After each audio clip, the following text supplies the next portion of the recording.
नमस्ते। वृषभ राशि के इस विशेष साप्ताहिक विश्लेषण में आपका बहुत बहुत स्वागत है। 17 से 23 अगस्त 2026 का ये हफ्ता सच कहूं तो बहुत ही दिलचस्प मोड़ लेकर आ रहा है। एक तरफ आपकी पुरानी कड़ी मेहनत है और दूसरी तरफ एकदम नए और शानदार मौके। तो चलिए बिना किसी देरी के सीधे काम की बात पर आते हैं। तो देखिए, आज की हमारी चर्चा मुख्य रूप से इन 6 अहम पहलुओं पर टिकी होगी। हम शुरुआत करेंगे हफ्ते के मुख्य संदेश से, फिर बात करेंगे करियर, पैसे और परिवार की।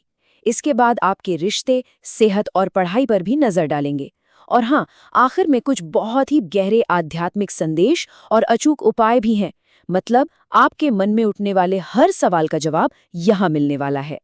चलिए सबसे पहले बात करते हैं भाग 1 की, सप्ताह का मुख्य संदेश, और इसका नाम है धैर्य की परीक्षा। इस हफ्ते के बीच में लिया गया आपका एक छोटा सा फैसला, जी हाँ, बिल्कुल छोटा सा फैसला, अगर समझदारी से लिया जाए तो आगे चलकर बहुत बड़े और हैरान करने वाले नतीजे दे सकता है। इसे ऐसे समझिए, इस हफ्ते धैर्य ही आपका सबसे बड़ा हथियार रहेगा, एकदम अचूक हथियार। जो काम बहुत लंबे समय से अटके हुए थे ना, उनमें अचानक से आपको हलचल दिखाई देगी। यहाँ तक कि किसी ऐसे इंसान से मदद मिल सकती है जिससे आपने सपने में भी उम्मीद नहीं की होगी। लेकिन शर्त सिर्फ एक है, आपको पूरी तरह से शांत और धैर्यवान बने रहना है। जल्दबाजी तो बिल्कुल भी नहीं करनी है। अब शायद आपके मन में भी ये सवाल घूम रहे होंगे कि क्या मेरी उस पुरानी मेहनत का फल अब मिलेगा? क्या मेरी आर्थिक स्थिति में सच में सुधार होगा? या फिर रिश्तों में जो दूरियां आ गई हैं वो कब खत्म होंगी? देखिए, ये शंकाएं होना बहुत ही स्वाभाविक है। लेकिन याद रखिए, जब भी कोई बहुत बड़ा बदलाव आने वाला होता है ना, तो ब्रह्मांड सबसे पहले हमारे सब्र का इम्तिहान लेता है। और यकीन मानिए, आपके इन सभी सवालों के जवाब बहुत ही सकारात्मक दिशा में आगे बढ़ रहे हैं। अब आते हैं भाग 2 पर, करियर और व्यापार, यानी आपके पेशेवर सफर की बात। इस क्षेत्र में कुछ बहुत ही अनोखी चुनौतियां सामने आने वाली हैं। और कमाल की बात यह है कि यहाँ नौकरी करने वालों और व्यापार करने वालों के लिए, दोनों के लिए रणनीति एकदम अलग-अलग होगी। अगर आप नौकरी पेशा हैं तो मेरी बात ध्यान से सुनिए। हफ्ते की शुरुआत में काम का बोझ थोड़ा बढ़ सकता है, कुछ नई जिम्मेदारियां मिल सकती हैं। लेकिन घबराइए मत, इन्हें खुशी खुशी स्वीकार कर लीजिए, क्योंकि यही वो अतिरिक्त मेहनत है जो सीधे आपके सीनियर्स की नज़र में आएगी।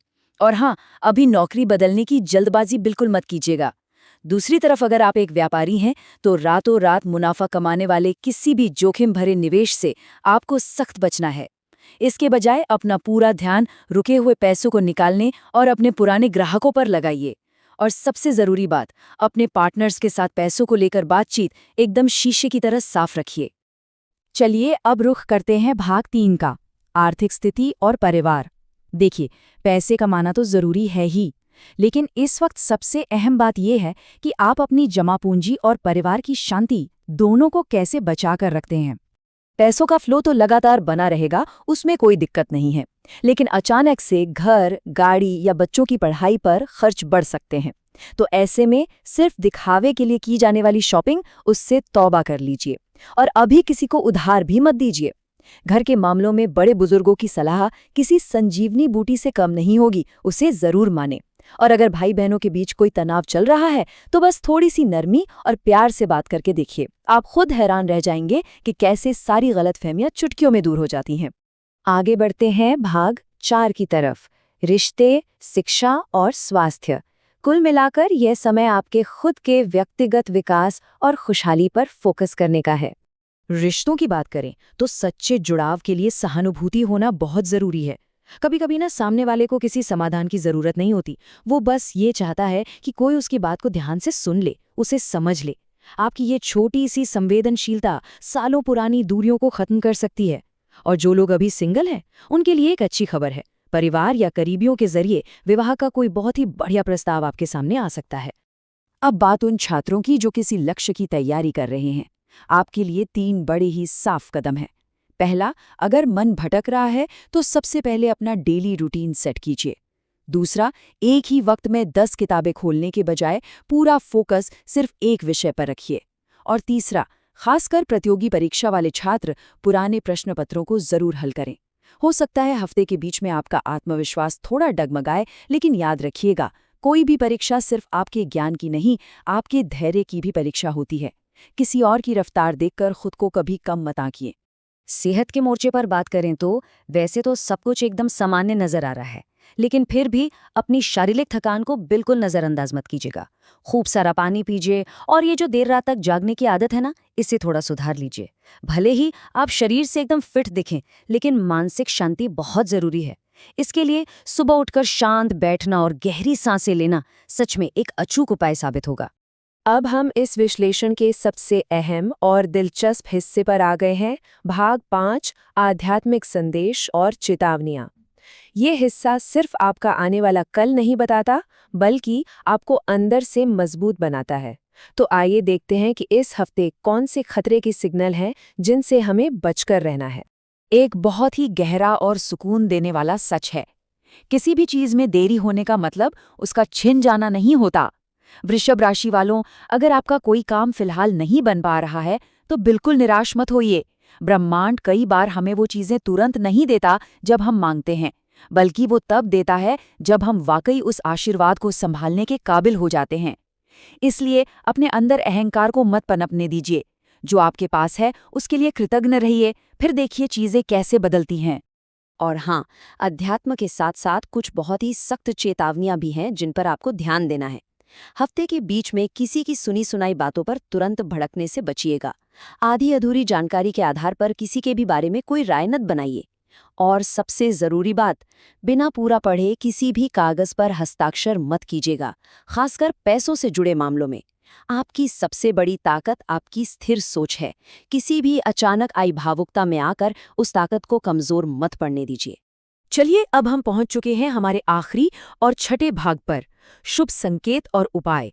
इस हिस्से में हम उन खास लकी चीजों और उपायों की बात करेंगी जो इस हफ्ते की पूरी सकारात्मक ऊर्जा को आपकी तरफ खींचने में मदद करेंगे।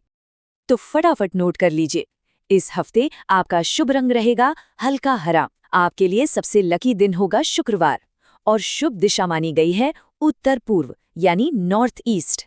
अपने आसपास इन तत्वों का इस्तेमाल करके आप ब्रह्मांड की सकारात्मक ऊर्जा को बड़ी आसानी से अपनी ओर आकर्षित कर सकते हैं। और आपके लिए इस हफ्ते का शुभ अंक है 6। जी हाँ, नंबर 6। जब भी आप किसी नए या बहुत ही ज़रूरी काम की शुरुआत कर रहे हों, या फिर आपको लगे कि थोड़ा और कॉन्फिडेंस चाहिए, तो बस इस अंक को एक बार अपने मन में याद कर लीजिएगा। ये आपको तुरंत एक नई ऊर्जा देगा। अब बात करते हैं शुक्रवार के उस बेहद आसान लेकिन अचूक उपाय की। आपको बस इतना करना है कि शुक्रवार की सुबह नहा धोकर साफ कपड़े पहन लें। फिर पूरे मन से भगवान विष्णु और माता लक्ष्मी का ध्यान करें। एक घी का दीपक जलाएं, थोड़ी देर बिल्कुल शांत बैठें और अपनी जो भी प्रार्थना है वो उनके सामने रखें। और आखिर में अपनी क्षमता के अनुसार किसी जरूरतमंद को कुछ दान जरूर करें। देखिए, कोई भी उपाय तभी असर दिखाता है जब आपके मन में सच्ची श्रद्धा हो और आपके कर्मों में ईमानदारी हो।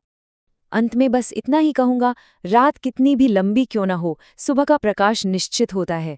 ये खूबसूरत विचार हमें ये भरोसा दिलाता है कि आपकी की गई कोई भी कड़ी मेहनत कभी बेकार नहीं जाती। जो कुछ भी आपके नसीब में है वो बिल्कुल सही समय पर आप तक जरूर पहुंचेगा। बस आपको अपने कर्म करते रहने हैं। तो क्या आप इन आने वाली नई और शानदार संभावनाओं का खुले दिल से स्वागत करने के लिए तैयार हैं? इसी सवाल के साथ हम आज की इस चर्चा को यहीं विराम देते हैं। अपना धैर्य बनाए रखिए और हमेशा कुछ नया सीखते रहिए।